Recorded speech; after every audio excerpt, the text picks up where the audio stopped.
चला तर आज आहे एक इंटरेस्टिंग दिवस. भाऊ बहिणीचा एक महत्त्वाचा सण म्हणजे आज रक्षाबंधन.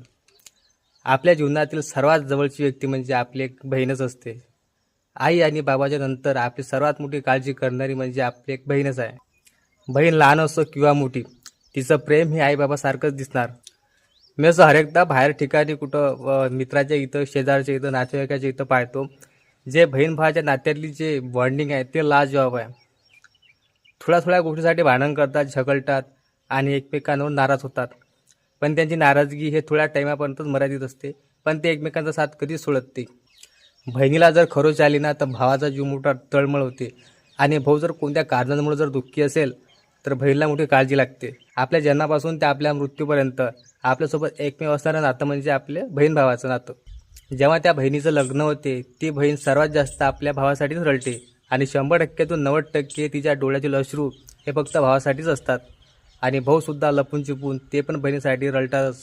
हे आहे भाऊ बहीण भावाचं प्रेम. म्हणजे कधीच न संपणारं प्रेम म्हणजे हे बहीण भावाचं प्रेम. ह्या प्रेमाला कोणतं स्वार्थ नाही आहे. म्हणजे याला काळजाचं प्रेम म्हटले. कोणाला बहीण नाही तर कोणाला भाऊ नाही आहे. तर मग काय झालं, हा जो रक्षाबंधन हा सण आहे हा आपल्या सगळ्या भाऊ बहिणीसाठीच नाही तर आपले स्कूलचे मित्र, आपले कॉलेजचे मित्र, ऑफिसचे मित्र, आपले जॉबवरचे मित्र लोकांसाठीही साजरे करा. आणि मला एक सांगावंसे वाटते की बहिणीला प्रेम द्या, तिच्या हर एक मनोकामना पूर्ण करा. हप्त्यातून एक दिवस तरी रेस्टॉरंटमध्ये कुठं बाहेर फिरायला घेऊन जा. बहीण जर लहान असेल तर तिला तिच्या स्वतःच्या पायात तिला उभं करा.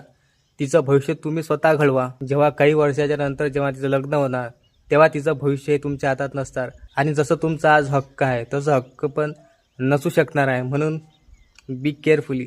आणि म्हणून आज या रक्षाबंधन दिनाच्या सर्व भाऊ बहिणींना हार्दिक हार्दिक शुभेच्छा. आणि हा जर व्हिडिओ जर थोड्या प्रमाणामध्ये जर चांगला वाटला असेल तर कृपया करून तुमच्या मित्रलोकांना, भाऊ बहिणींना आणि नातेवाईकांना शेअर करा. आणि सपोर्ट म्हणून एक चॅनलला सबस्क्राईबर करा आणि एक लाईक करा. धन्यवाद.